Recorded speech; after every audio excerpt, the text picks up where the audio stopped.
Assalamualaikum warahmatullahi wabarakatuh. Apa kabar semuanya? Baik, pada kesempatan kali ini saya akan sedikit menjelaskan mengenai modul 2 untuk praktikum psikologi eksperimen, yaitu paradigma afektif visual. Ya, semoga ini bisa membantu teman-teman untuk lebih memahami seperti apa sih paradigma afektif visual yang dituangkan di dalam praktik psikologi eksperimen di modul 2 tersebut. Baik, kita akan mulai. Baik, ini adalah paradigma afektif visual. Mungkin di dalam modul praktikum eksperimen 2 sudah dibagikan oleh Mbak Astrid Menar maupun Mbak Holly ya.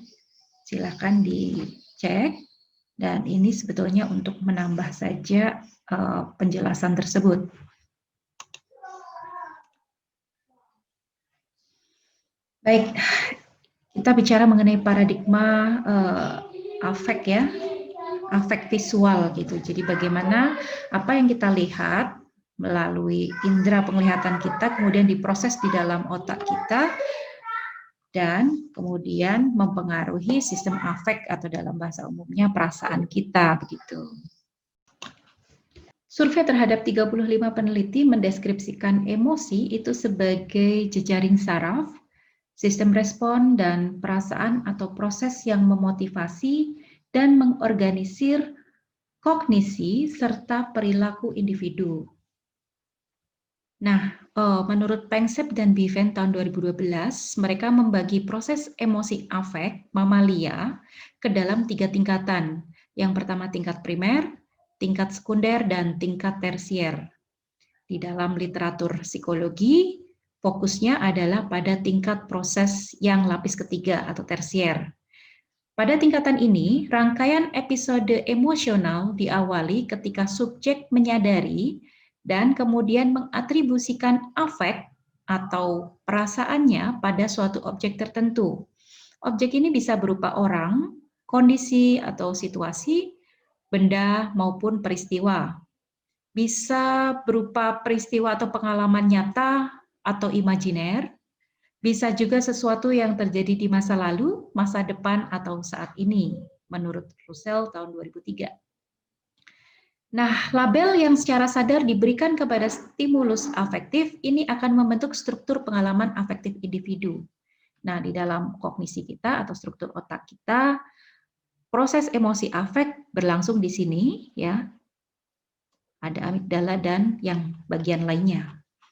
Nah, kita lihat di sini dalam eksperimen untuk melihat proses tersier afek pada manusia, maka kita bisa menggunakan paradigma atau model sirkumpleks ini. Nah, di model sirkumpleks dijelaskan oleh Feldman Barrett Russell tahun 1999, afek digambarkan sebagai kombinasi antara dua dimensi, yaitu dimensi valensi dan dimensi arousal. Dimensi valensi bergerak dari perasaan yang menyenangkan atau positif ke perasaan yang tidak menyenangkan atau negatif. Dan dimensi arousal ini digambarkan sebagai sebuah perasaan keterbangkitkan atau arouse atau perasaan energik. Model ini mengasumsikan bahwa dimensi valensi dan arousal itu sifatnya ortogonal. Sehingga kalau digambarkan pada gambar di sebelah kanan itu bisa Anda lihat, bisa diklasifikasikan dalam beberapa kuartal gitu ya. Ada 4 kuartal ya, ada beberapa dimensi atau kombinasi. Yang pertama adalah valensi positif arousal tinggi, yang kemudian disingkat dengan istilah PT. Valensi positif arousal tinggi. Bisa Anda lihat pada bagian kanan atas. Nah, di sini jenis afeknya antara lain gembira, aktif, antusias. Selanjutnya yang di bawah ini adalah valensi positif arousal rendah atau disingkat PR. Pada PR, maka jenis afeknya adalah kalem, tenang, rileks, damai. Di bagian kiri, kemudian kita bisa lihat ini adalah valensi negatif, arousal tinggi, kiri atas. Nah, disingkat dengan NT, negatif dan tinggi.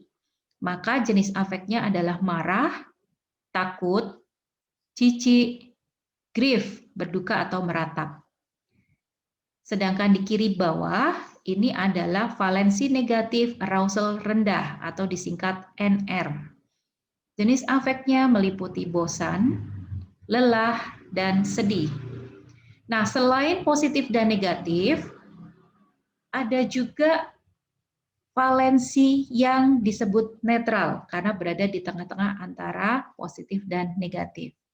Nah, valensi netral juga terdiri atas dua kombinasi, yaitu netral tinggi, artinya valensi netral dan arousal tinggi berada di tengah tapi bagian atas.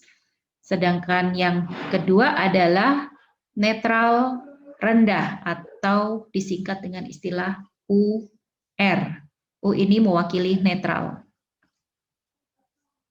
Nah, sekarang teman-teman sudah mulai lebih jelas ya. Nah, dalam melakukan penelitian atau riset eksperimen dalam paradigma emosi afek ini, salah satu yang paling banyak digunakan adalah dengan menggunakan perlakuan IAPS atau International Affective Picture System. Nah, apa ini IAPS? IAPS ini berasal dari pandangan bahwa pengalaman afektif manusia itu lebih mudah dibangkitkan dengan induksi stimulus sensoris yang bentuknya visual. Jika dibandingkan stimulus afektif berbentuk film atau cerita yang mengandung gerakan, narasi, dan perubahan dinamis, dinyatakan bahwa foto yang statis itu memiliki parameter fisik yang lebih terkendali, baik dalam hal ukuran, durasi, warna, dan pencahayaannya. Menurut Peter Lang dan kawan-kawan dari Center of Emotion and Attention di University of Florida yang mengembangkan instrumen IAPS ini, versi terbarunya di tahun 2008. Dan instrumen IAPS ini menghasilkan konsistensi respon lintas budaya berdasarkan pengukuran label subjektif, psikofisiologis, perilaku, dan neurofisiologis. Di dalam instrumen IAPS, IAPS ini terdiri dari 1196 foto dengan 9 kriteria atau kategori konten atau tema umum. Yang pertama ada hewan, yang kedua ada ekspresi wajah, yang ketiga ada mutilasi, yang keempat erotis, yang kelima pemandangan, yang keenam kekerasan, yang ketujuh objek, yang kedelapan olahraga, dan yang kesembilan polusi. Dan ini mencakup rentang konten afektif yang luas. Disajikan dalam bentuk berwarna, seperti Anda lihat foto-foto di sebelah kanan ini, mudah dipahami, memiliki figure and ground yang jelas, dan mampu mengkomunikasikan kualitas afektif dengan cepat. Nah, di gambar-gambar ini sudah ada kode nomornya ya. Ini adalah kode-kode nomor untuk setiap gambar yang digunakan dari 1196 foto IAPS. Nah, lebih lanjut kita akan bahas mengenai struktur stimulus IAPS di sini. Jadi di dalam riset eksperimental yang dilakukan, ada dua sesi di situ. Sesi latihan atau praktik di sini, dan sesi testing atau tes yang sesungguhnya. Dilihat dari valensinya, maka ada 3 level of treatment. Ada 3 tingkatan perlakuan dari dimensi valensi, yaitu valensi positif, valensi netral, dan valensi negatif. Selanjutnya, dari dimensi arousal, ada 2 level of treatment, yaitu level of treatment arousal tinggi, ya digambarkan dari kode seri yang digunakan di sini, ini yang mewakili tersebut ya, dan arousal rendah. Anda bisa lihat detailnya di tabel tersebut. Keterangan angka 4 digit menunjukkan foto atau nomor foto IAPS yang telah dilengkapi dengan skor min dan standar deviasi untuk dimensi valensi dan arousal dari studi normatif IAPS. Anda bisa baca lebih lanjut dari Lang, Bradley, Cuthbert tahun 2008. Kombinasi struktur stimulus IEPS yang digunakan ini, ya, yang digunakan di sini, ini kan sudah selektif ya. Ini berdasarkan dari riset yang pernah dilakukan oleh Bu Cleo Putri Yusaini tahun 2017. Urutan foto disajikannya secara random atau acak kepada partisipan. Nah, setelah perlakuan diberikan, maka dilakukan juga pengukuran. Pengukuran untuk respon afek dilihat atau diukur dengan menggunakan format respons self-assessment mannequin atau disingkat SAM, self-assessment mannequin. Di sini ada dua pengukuran, ya, karena tadi ada dua dimensi yang ingin dilihat, yaitu dimensi valens atau valensinya dan dimensi arousal-nya. Dimensi valensi dan arousal dari setiap foto pada instrumen IEPS itu diberikan rating dengan label nonverbal atau berupa gambar manekin ekspresif.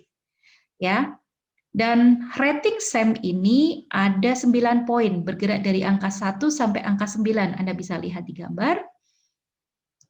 Valensi untuk skor 9 itu ditunjukkan dengan ekspresi senyum. Dan skor 1 itu ekspresi cemberut. Jadi ini mewakili ekspresi valensi positif sampai ekspresi valensi negatif. Pada arousal yang di bawahnya, gambar untuk skor 9 ini ditunjukkan ekspresi antusias, aroused, ya, dengan mata terbuka lebar. Dan skor 1 ini ditunjukkan dengan ekspresi santai, mata mengantuk. Anda bisa lihat di bagian paling kiri. Waktu untuk memberikan respon distandarisasi selama 10 detik untuk setiap gambar respon. Nah, selanjutnya setelah perlakuan diberikan, pengukuran diberikan, maka berlanjut pada analisis data. Yang perlu kita tahu adalah bahwa dalam proses eksperimen tersebut, desain eksperimen yang digunakan adalah apa? Between subject atau within subject. Ya, ini adalah jenis desain within subject atau within subject design, di mana satu partisipan mengalami beberapa kali perlakuan yang berbeda. Cek manipulasinya, di sini ada 3 jenis level perlakuan dari dimensi valensi, dikalikan 2 dimensi arousal, ya, ada level tinggi dan rendah. Maka pengukurannya di sini menggunakan repeated measure ANOVA atau ANOVA, pengukuran ANOVA series atau berulang untuk data praktek sendiri, kemudian dilakukan lagi analisis repeated measure ANOVA untuk data yang sesungguhnya. Ada 6 hipotesis yang disajikan dari penelitian ini. Yang pertama adalah, jadi 3 pertama ini berkaitan dengan pengukuran valensi, dan 3 berikutnya adalah berkaitan dengan pengukuran arousal. Kita lihat hipotesis pertama sampai ketiga. Yang pertama, ada pengaruh valensi dari stimulus foto IEPS terhadap rating atau penilaian valensi yang diberikan partisipan. Hipotesis kedua, ada pengaruh arousal stimulus foto IEPS terhadap rating valensi yang diberikan partisipan. Dan ketiga, hipotesisnya berbunyi ada pengaruh interaksi antara valensi dikalikan arousal foto IEPS terhadap rating valensi yang diberikan oleh partisipan. Jadi di sini melihat efek interaksinya. Hipotesis keempat sampai keenam, mari kita lihat. Hipotesis keempat adalah ada pengaruh valensi stimulus foto IEPS terhadap rating arousal yang diberikan partisipan. Yang kelima, ada pengaruh arousal stimulus foto IEPS terhadap rating arousal yang diberikan partisipan. Dan hipotesis yang keenam, ada pengaruh interaksi antara valensi dikalikan dengan arousal foto IEPS terhadap rating arousal yang diberikan partisipan. Baik, dan selanjutnya ini adalah daftar referensi kalau Anda tertarik lebih lanjut untuk mempelajarinya. Bagian mengenai analisis data akan dijelaskan dalam video terpisah. Itu saja, terima kasih, semoga bermanfaat. Jika ada pertanyaan bisa dilayangkan di Google Classroom. Selamat belajar, teman-teman. I wonder how